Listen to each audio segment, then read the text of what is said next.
Stay in the hostel, right? Don't stay at home. How do you tell the parent? What do you tell the parents? Grow up. You tell the parents to grow up.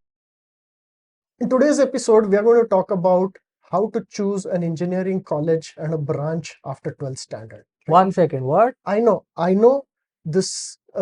We usually talk about topics of broad and general interest to everybody. This one is specific to students who have just finished 12th standard or their parents. But this is such an important and stressful topic. We thought we should cover it. Even if you are not a 12th standard student, you probably know someone who is. Please forward a link to them. Yeah. We'll spend a couple of episodes on decisions for higher education, and we'll get back to regular programming after that. Stay tuned. And I think the results are out or going to be out or something like that by the time this comes out. And then again, if you think about it, he is talking about future, as in future of students and future of parents. So we are still future IQ. We'll get back to regular programming shortly. But today we are talking about 12th standard. 12th standard. Every year, about 1 million students in India go through this harrowing procedure of having to choose which college or which branch. It is an extremely stressful time because there are too many choices. There is not enough data and information on how to decide. And it seems like, this is like the one decision which is going to make or break the future of your life. Right? But it is, isn't it? I was always told when I was back in 12th that this decision will make or break your life. I don't know what it did, but it did something to my life. Yeah, I think we will talk a little bit about all of those, right? It's an important decision, but not that important. Really? Plus, what is a good way to approach this decision? That's an interesting take on things. Before we get into all the nitty-gritty details and all the frequently asked questions, let me get fast forward to the end. My advice is get into the best college you can in terms of ranking. Ignore the branch. That's it. That's the advice. Okay, hold up. Ignore the branch. Yes. Isn't it all about choosing a specific branch? It's not. Branch is not really that important. Okay. For some reason, we just spend way too much time thinking about the branch, either because this branch has scope and this branch doesn't have scope. But scope is one of the most important things. Not really. Okay. First of all, right. Just because you studied in a particular branch doesn't mean that your career is going to be in that branch. Okay. The number of people I know who have switched after engineering is really large. Okay. Second is that the importance of branches and the scope keeps changing. Okay. Partially because the world keeps changing. Your career is 50 years, whereas, the scope keeps changing every 5 to 10 years. Third is because even if something like computer science has a lot of scope, right? Do you know in the US today, which is the branch that has the highest average salary? It is not computer science. Investment banking, is it? Within engineering. Within engineering. Chemical engineering. Really? Do you think the number of chemical engineering jobs in the US are more than computer science? Absolutely not. What is happening? I have no. Okay, honestly, I should put a disclaimer here. I am not an engineer. I am a BSc graduate and an MSc dropout. So I am not really sure. Are a host of Future IQ. If you were paying attention to one of our previous episodes, Supply and Demand, you would know the answer. Okay, Srikanth? I was paying attention. I was letting people decide for themselves and figure out for themselves. It's a test for them, not for me. Yes. It's a test for you. What is going on here, right? Think of the answer while we take a half a second break. Okay, done. Break. Sorry. Okay.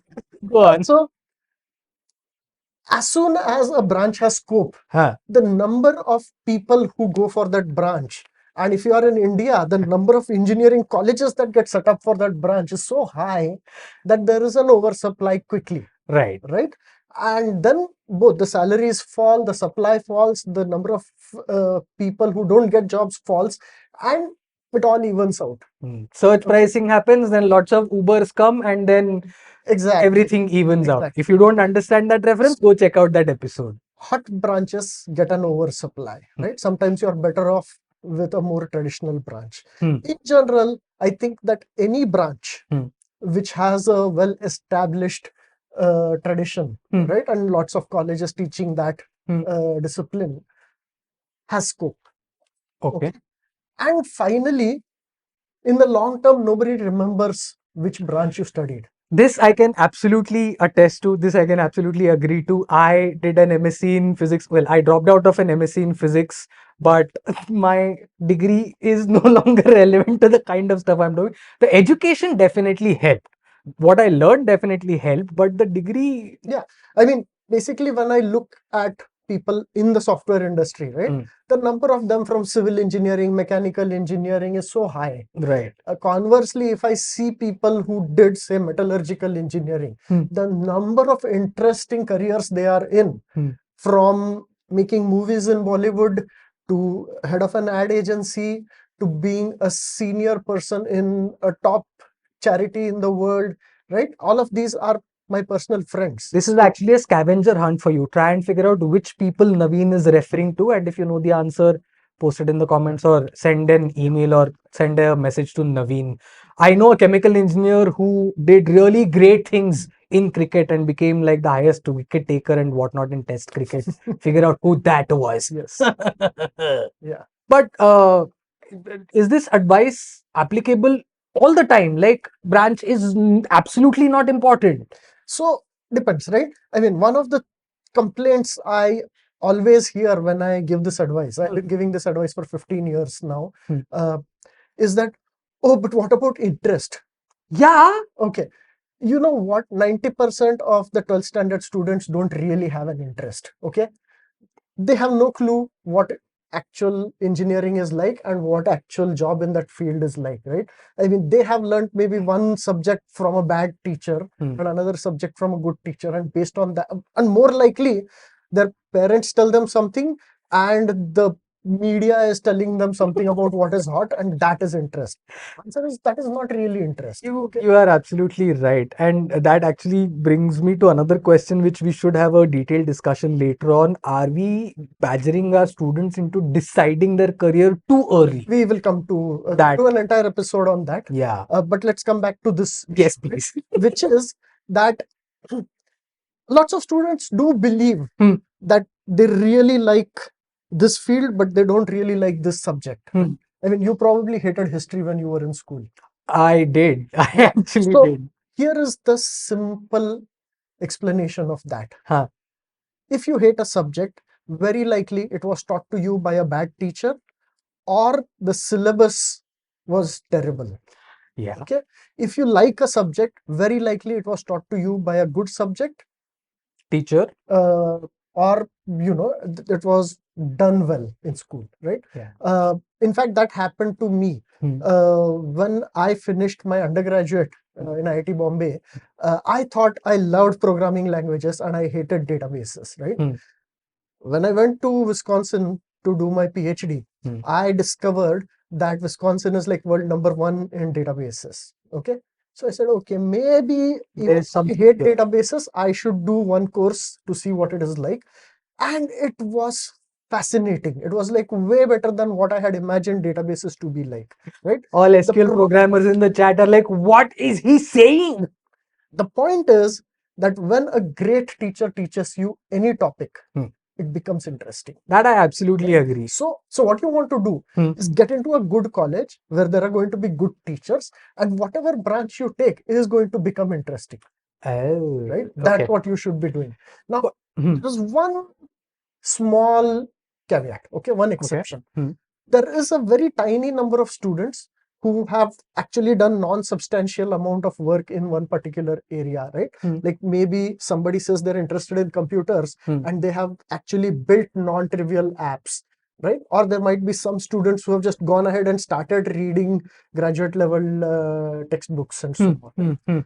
Those people should absolutely go for their area of interest. They should go for a branch, that branch, right? So basically, if I look at, say, a fighter jet, or an F-22, F-35, or a bomber, and then decide I want to become an aeronautical engineer. That is a stupid decision. That's a bad decision, because an aeronautical engineer is going to sit at a laptop and type complicated equations. You are not going to be flying a jet. Okay. Although I should point out that there is a Pune University course which is a mixture of aeronautical engineering and flying. You spend 2 years learning flying, 2 years learning aeronautics. So and details will be in the show notes and the description. We'll make sure. Anyway, the point is that the students who have an actual interest, right?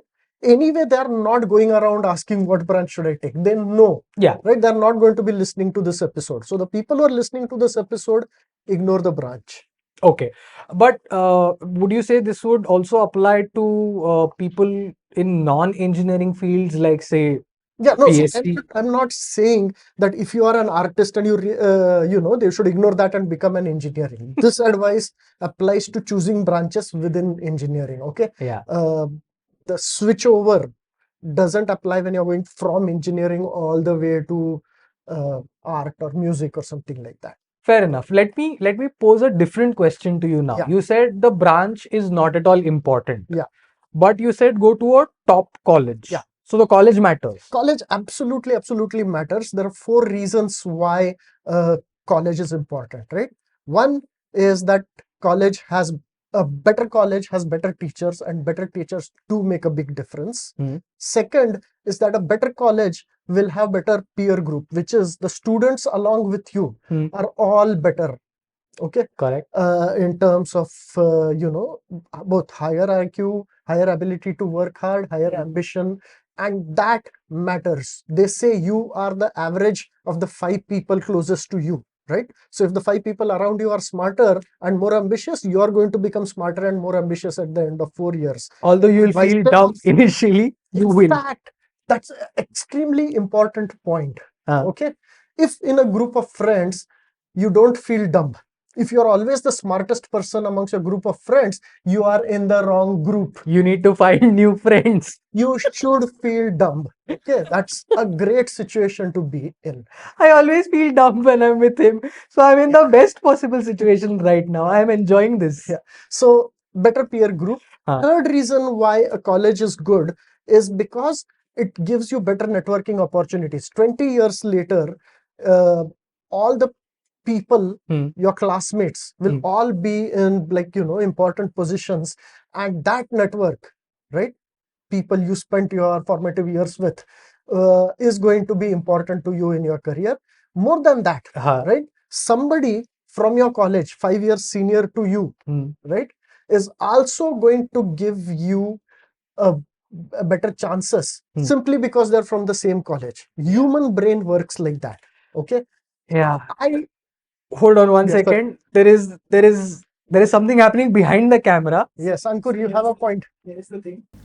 During my college, or rather throughout my school and college, I was totally disinterested in studies.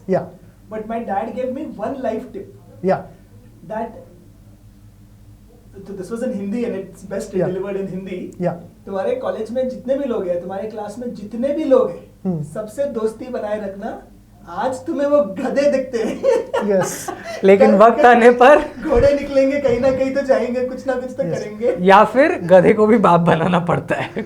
No, but this is a good advice. This is extremely important. Okay, that in a group of friends, you feel dumb, and sometimes there are some others who are probably not doing as well as the toppers of the group, and they look dumb. Ankur's dad said, right? And I guarantee you that most of them are going to be doing well, and if you are in touch with them, it will help you in many ways. I agree with that. All of my school friends are doing really well, and I'm absolutely not in touch with them. I'm losing out on a lot, aren't I? Maybe they'll look at this video and then message me. Hi guys, message me. Well, they look at you as the accomplished person that they can network with. They are far more accomplished than I could ever be. So kudos. We are still at number 3. Yes, right? number 4. So number 4 is that a better college has better infrastructure, right? That's better labs, better connects with industry, and so on, right? All of these things do matter. In fact, I would say they matter much more than the specific branch that you have picked. There is one small problem, Naveen. a top tier college will have 60, maybe 120 seats per whatever field stream. बाकियों का क्या? What happens to the rest? So,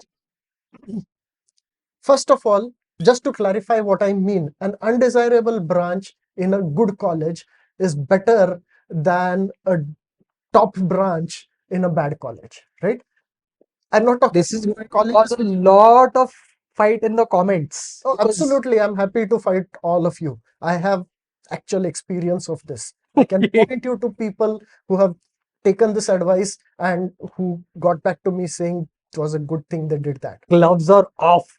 Right. So, I mean, of course, they have to be like significant difference in the college, right? If you're getting metallurgy in IIT Delhi and you're getting computer science in BITS Pilani, go for computer science in BITS Pilani because BITS Pilani and IIT Delhi are roughly the same. Yeah. But if you're getting metallurgy in IIT Delhi versus computer science in Bharati Vidyapit Pune, go for IIT Delhi, no question. When he says it, when he puts it like that, it makes sense. So I agree with him, although I've never done engineering, but I agree with him. Because the same thing will apply also to a BSc or a BA or something like that. Correct. Yeah. So yeah, undesirable branch in a good college versus a good branch in a bad college, the former absolutely wins. So I have one. I mean, whenever I give this advice, another common complaint I get is that, oh, but that college is so far away, right? For my child, I want a college which is in the same city. So sending someone to Delhi is very, very, very, too far, man, from Pune. I think this is a huge mistake. Okay. In fact, what I say is that after 12th, the student should be kicked out of the home and they should be made to live by themselves, either in a hostel or in a flat with a bunch, right? I mean, basically, that's where the real growing up happens, okay?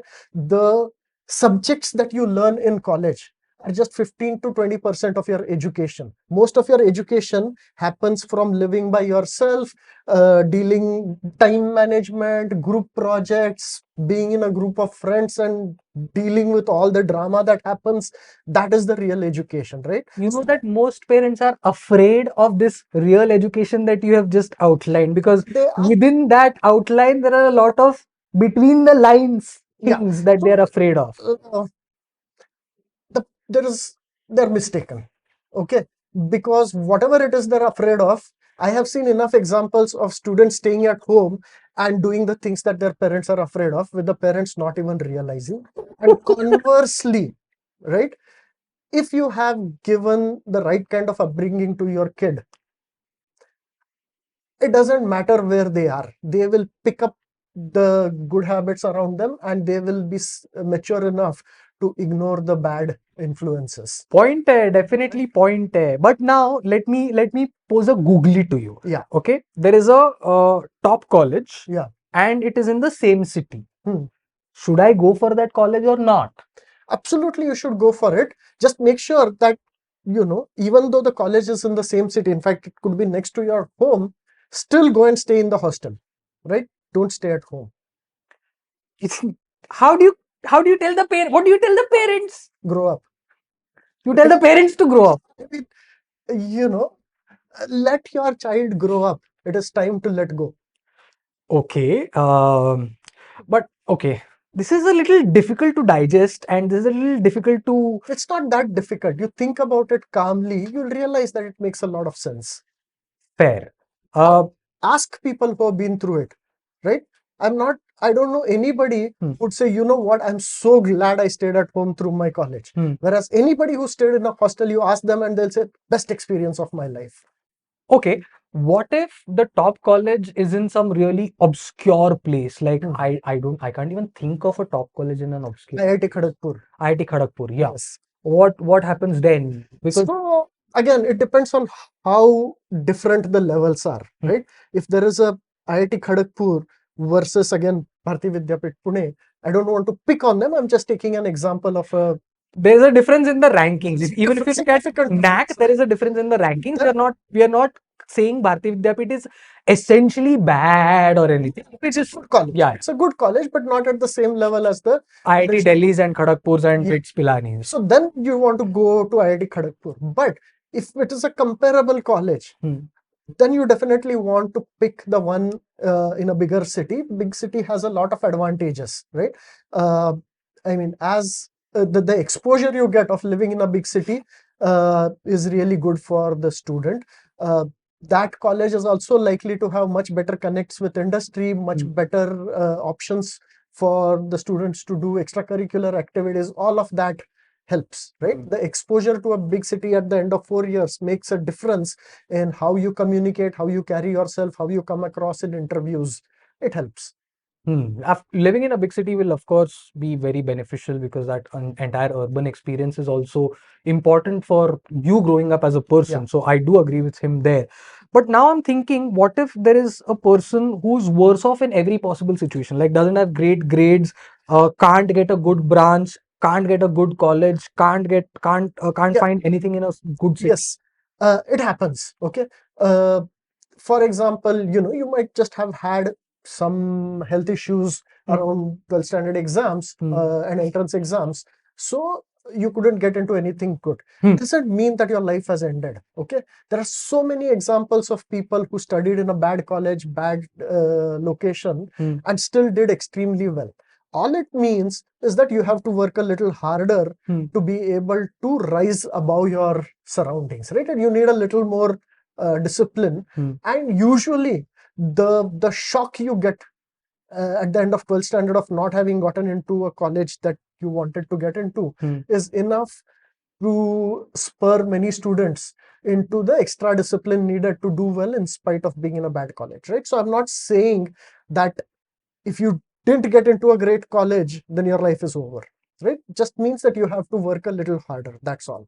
And by the way, if you're a student and if you're feeling that your life is over, please comment before you do anything else and wait for us to respond before you do anything else. Please find someone to talk to before you take an extreme step. You know what I'm talking about? Life does not end because you got bad scores, bad grades in 12th or 10th or even engineering or at any point. Absolutely true. Very important, right?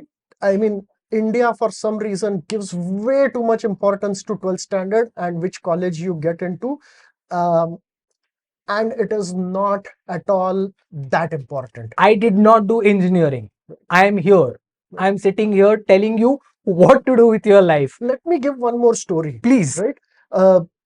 In my day job, I run a service where we give programming challenges to students, and those who do well get interviews with companies, right? Careful of plant with. And one of those challenges was solved by a student with such a good submission that I actually contacted that student to find out where he learnt this solution, where he learned to write programs like this.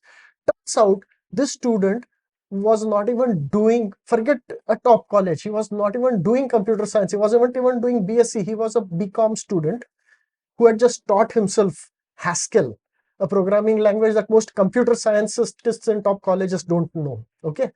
So I was very impressed. I did manage to get him an excellent job just on the basis of that. But I asked him, how did you manage to teach yourself this? And his answer I loved. He said, because I'm doing a BCom, I have lots of time to learn on my own. I ended up doing BCom because I did badly in maths during my 12th standard. My other friends who did well, they ended up in engineering college and they are so busy with pointless submissions that they don't have the time to learn like I do. What a fascinating outlook towards life. I am loving it. But does this mean people in other careers like journalism can also or should also get into engineering or what? No. I mean, like I said, this is all within, if you have that engineering sort of mindset, right? Okay. I mean, if you did badly in physics and maths, don't push yourself into engineering. Don't let your parents push you into engineering. Go find some. It is clear that you are not interested in physics and maths. Yeah. Find something else that you're interested in, something else that you're good at. There are lovely careers in all of that. Thankfully, you are growing up in an India which is not the same India that your parents grew up in. Okay? What a thought. Your parents had a different set of priorities, you can take more chances. You can try. There is, so many interesting careers in the world. Just start looking. And for those of you who are trying to get interested in physics and maths but just can't find it and seem to always get stuck in a pit of despair, there is an episode for you called The Dip, which you should check out, which will give you an idea of whether or not you should continue through that pit of despair. Yes. Go check it out. This is me, Shrikant. Naveen. Thank you. Future IQ.